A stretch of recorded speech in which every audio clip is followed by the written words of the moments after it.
Oi, gente. Hoje eu vou falar de Fedro, de Platão.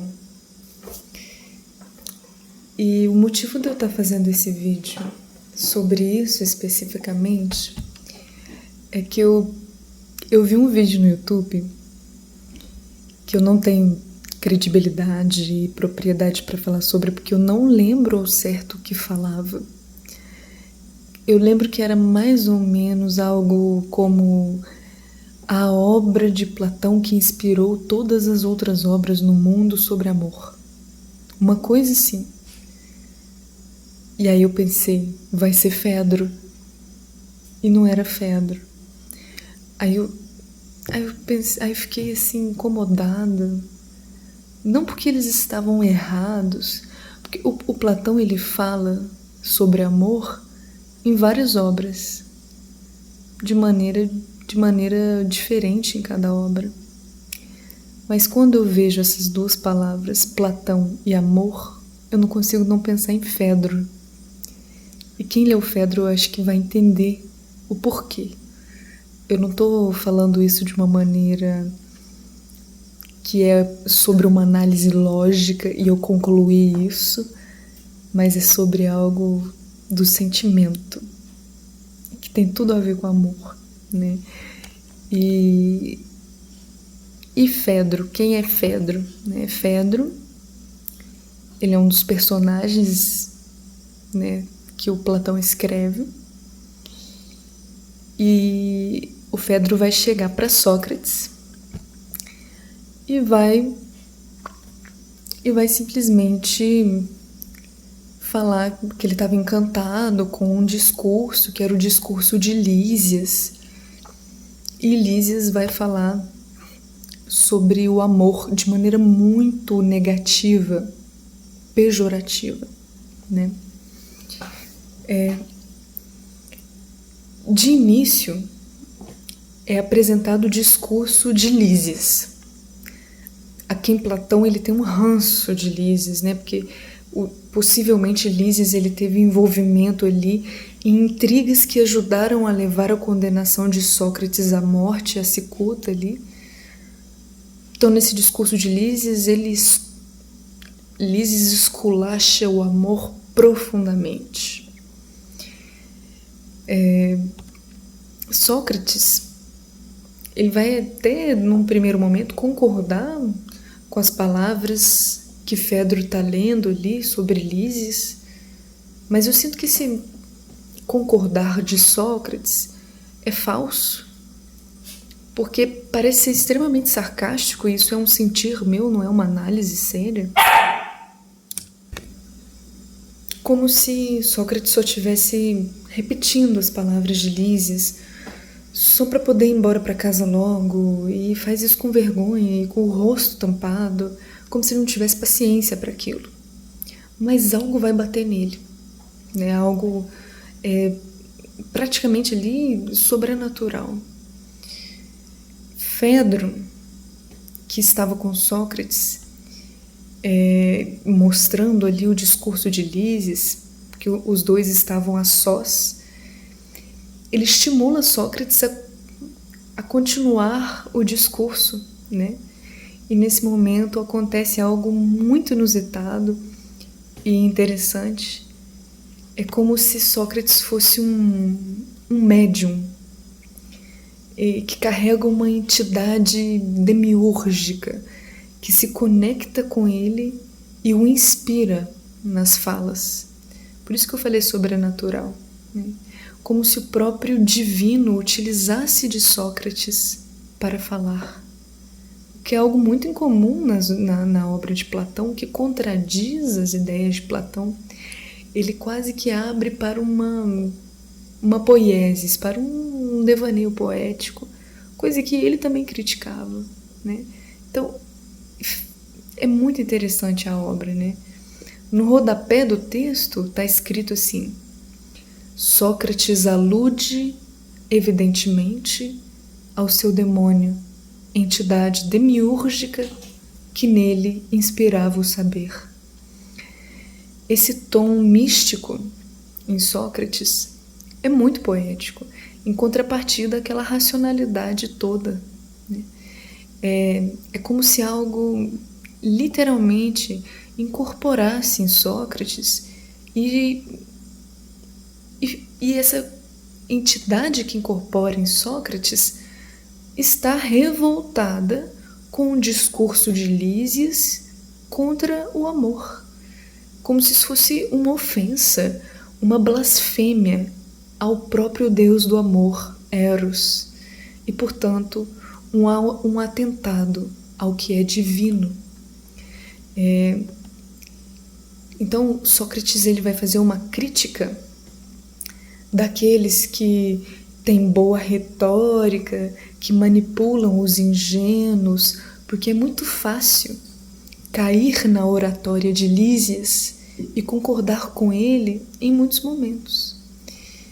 Sócrates ele já pressentia essa entidade divina, essa inspiração dos deuses que poderia entrar em seu corpo, como em alguns momentos antes dele incorporar, digamos assim, que ele fala, como se este recanto parece ter algo de divino, se no decorrer do meu discurso me tornar possesso das ninfas não estranhes, tanto mais que as palavras que estou proferindo parecem autênticos ditirambos.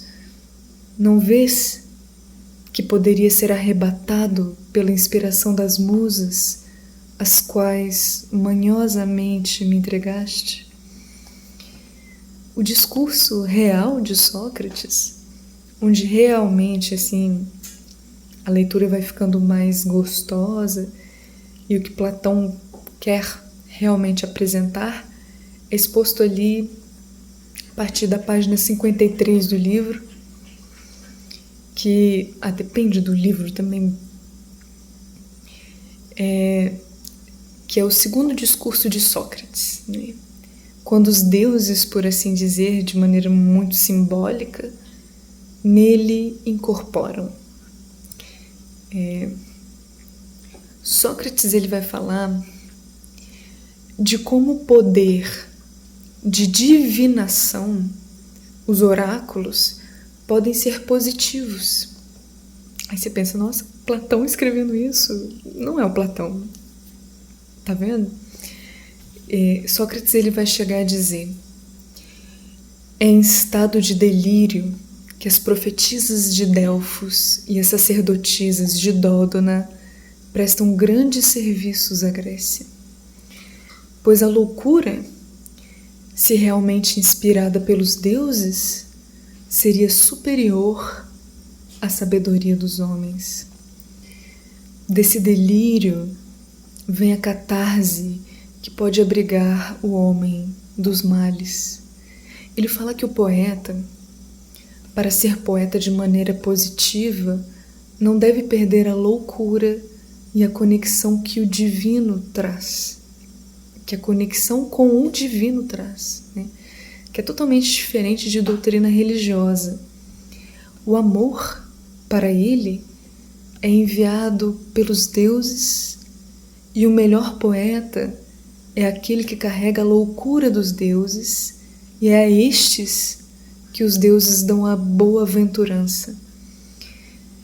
É apresentado a noção de dualidade no ser humano, quebrando com a ideia de que as pessoas são boas ou ruins, mas sim duais. Ele fala: quanto a nós, somos os cocheiros de uma atrelagem puxada por 2 cavalos, sendo um belo e bom, de boa raça, e sendo outro precisamente o contrário, de natureza oposta, de onde provém a dificuldade que há em conduzirmos o nosso próprio carro. Lógico que eu tenho críticas a fazer ao modo como ele expressa essa analogia, né? Falando cavalo de boa raça, cavalo que não é de boa raça, e o modo como ele caracteriza, né, e os estereótipos que ele põe nesse cavalo. Mas não é a questão que eu quero colocar aqui agora, né? Uma outra questão que eu acho interessante é que Platão em Fedro ele escreve algo muito parecido com o mito do anjo caído, isso há quase 400 anos antes da Era Comum. Eu não sei se foi mera coincidência, mas possivelmente não. Pode ter sido uma aculturação, porque a Grécia era um ambiente de pluralidade cultural e ele poderia ter lido sobre zoroastrismo ou mitos babilônicos e egípcios, mas Platão pode ter influenciado também textos judaicos posteriores, como o livro de Enoque e a tradição cristã. Não sei. Eu não sei se eu estou viajando demais, mas o trecho é assim. É sempre uma alma. Espera que minha cachorrinha tá aqui. Ela tá agitada hoje. É sempre uma alma que rege todos os seres inanimados, mas, ao circular na totalidade universal, reveste-se aqui e ali de formas diferentes. Quando é perfeita e alada, paira nos céus e governa o universo. E quando perde as asas, precipita-se no espaço, tombando em qualquer corpo sólido, onde se estabelece e se reveste com a forma de um corpo terrestre, o qual começa a mover-se por causa da força que a alma que está nele lhe transmite. É a este conjunto do corpo e da alma, solidamente ajustados um ao outro, que designamos por ser vivo e mortal. Ele ainda continuará e falará do estudo das causas que levam as almas a perder as asas e comentará sobre a metempsicose, que é a reencarnação, no sentido kármico e hierárquico, como se essa questão existisse conjuntamente com conceitos de céu, inferno, purgatório, o que é intrigante ver este lado esotérico de Platão e interessante ver ele juntando duas vertentes de pensamento espiritual que costumam estar em conflito, né? A questão céu, inferno, purgatório e reencarnação. Eu não sei o que pode ter ocorrido para, depois de uma crítica mais mordaz na República, 5 anos depois ele estar com esses pensamentos, né? Porque o Fedro é escrito depois. Mas acredito que é uma forma dele se abrir para a poética e para o belo, que isto traz à alma depois de ter criticado tanto isso, e não necessariamente quebrar com os princípios socráticos de dúvida e razão.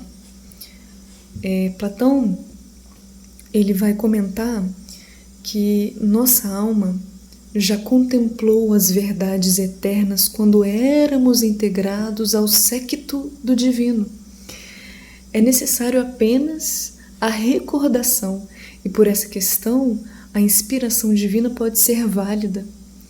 Com isso, ele apresenta a ideia de o filósofo carregar o divino em si, por buscar alcançar essa verdade existencial esquecida, e muitas vezes pode ser visto pelos outros como um louco, quando ele está somente possesso, incorporado pelo divino, algo que os outros não conseguem perceber.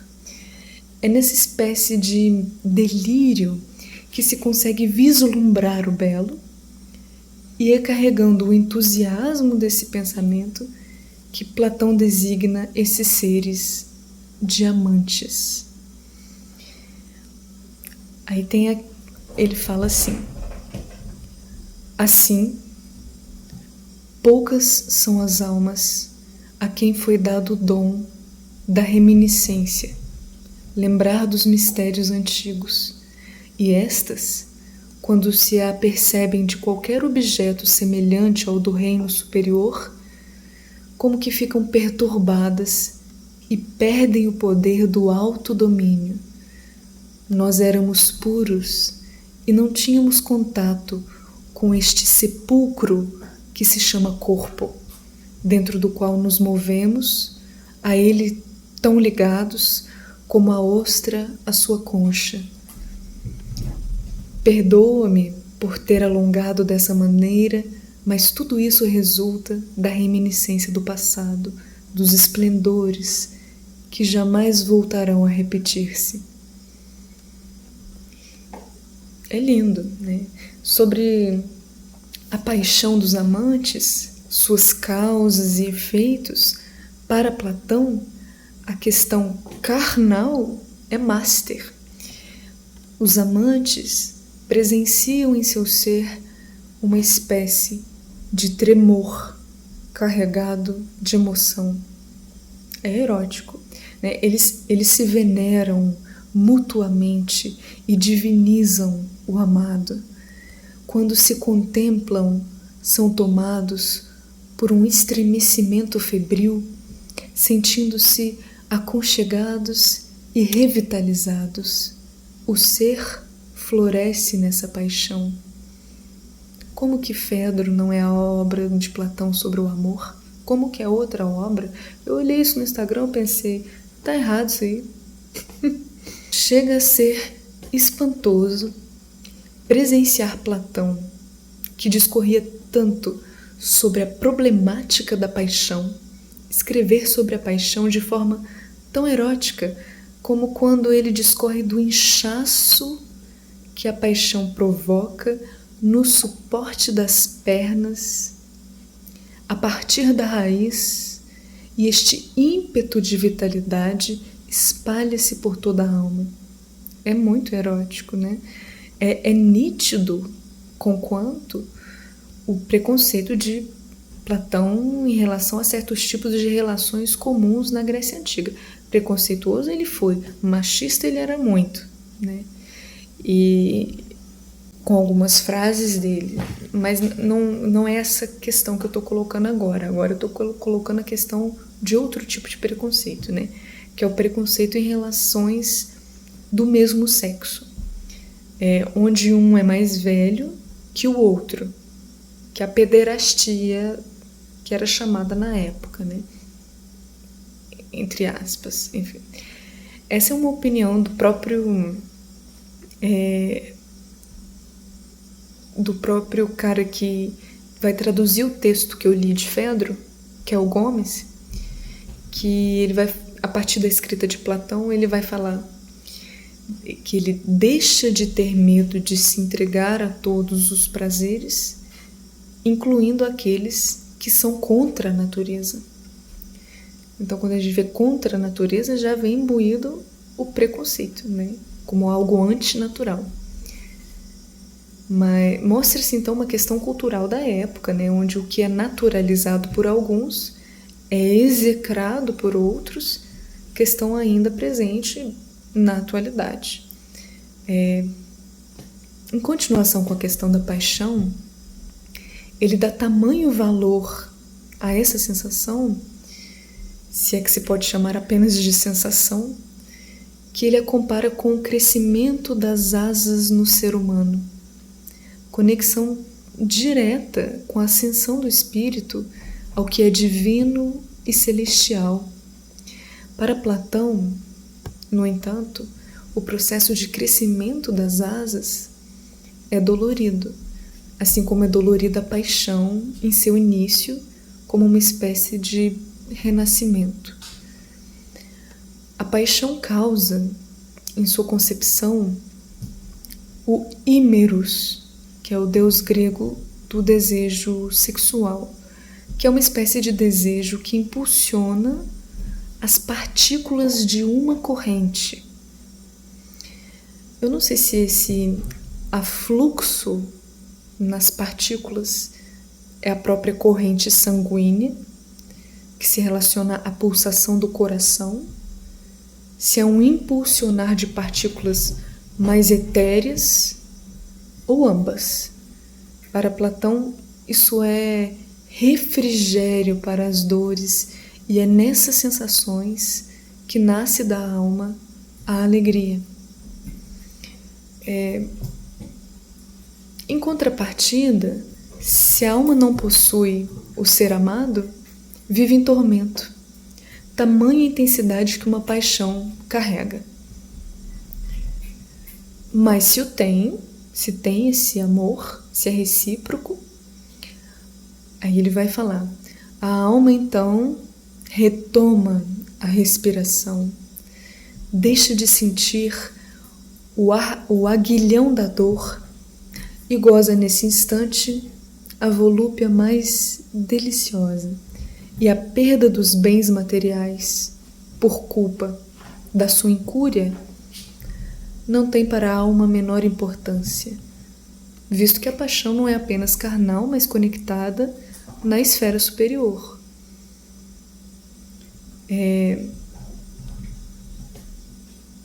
Peraí que minha cachorrinha continua muito agitada, eu vou lá, eu já volto.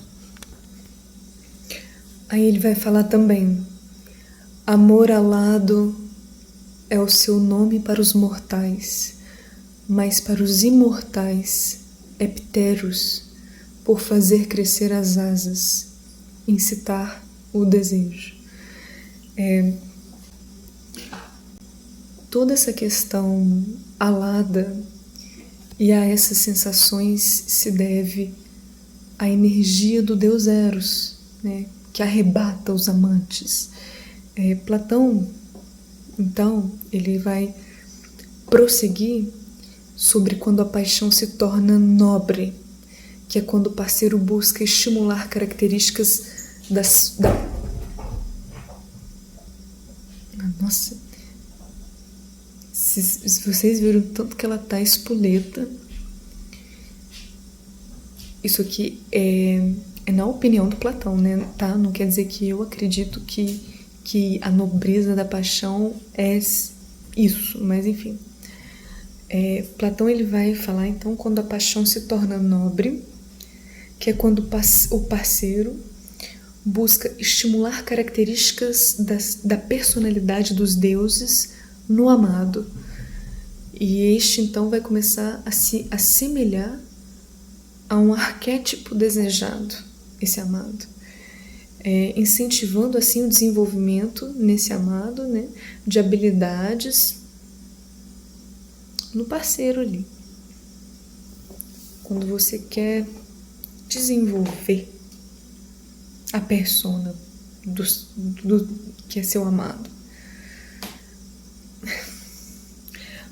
O ato de buscar tornar o parceiro semelhante aos deuses, lapidando-os ao invés de divinizá-los de maneira cega, é a representação de uma paixão nobre para Platão, e para o amado que passa por esse processo de lapidação, ele sente-se como em uma iniciação sagrada. Aí ele vai falar que o amado que se deixa subjugar por um amante possesso desse delírio... Nossa, mas eu vou ter que pegar ela, peraí.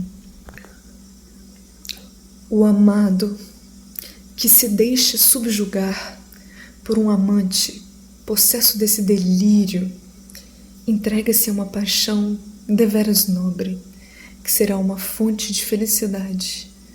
Assim se deixa seduzir o que foi seduzido. Então aqui há, portanto, uma interpretação de papéis, né, por parte dos amantes. É um roleplay entre um amado que interpreta um deus e o outro amado que interpreta o seu servo. Tamanha devoção que a paixão carrega. E também não sei se vice-versa, depois, enfim. Platão ele vai discorrer e vai falar assim, também... não vice-versa não, porque tem a relação de idade, né? Não lembro direito, tem que ver o texto de novo. Também o jovem que se vê honrado... Não, excluiu, misturei dos assuntos. Ele vai falar, também o jovem que se vê honrado como um deus pelo amante não pode aceitar esse fato como se de comédia tratasse. Pelo contrário, deseja encarar o fato a sério e sente a necessidade de amar seu devoto servo. Então é nesse clima que o segundo discurso de Sócrates, a entidade possessa em Sócrates, vai chegando à sua conclusão ali.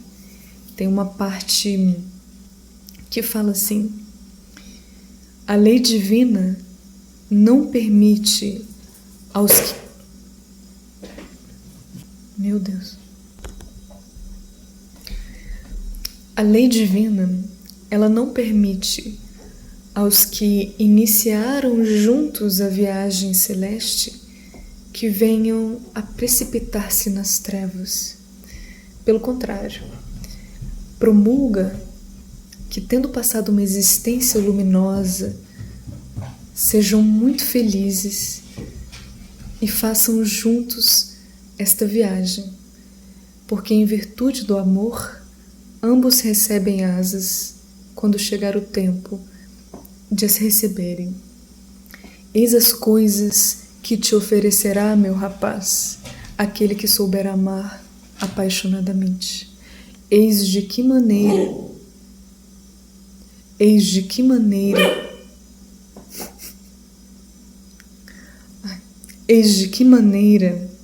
amor, recebeste a mais bela, a mais excelsa das palinódias que sou capaz de te oferecer, em sinal de expiação dos meus pecados.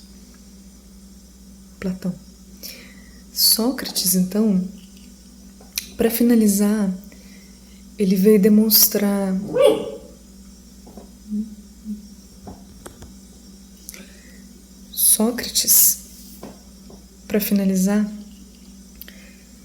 ele vai demonstrar medo de retaliação desse Deus do amor, pela blasfêmia antiga, ali no discurso de Lísias, de não ter dado valor ao amor. Ao concordar com Lísias no início, ele tem medo da retaliação do Deus do amor.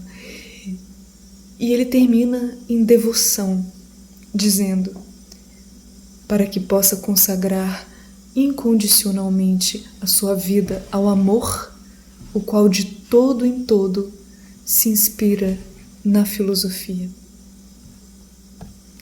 Fala sério, é lindo. Não é da racionalidade, né? Mas é do amor, do sentimento, né? Então, quando eu penso em Platão e amor, eu penso em Fedro. Fala tchau agora, filho.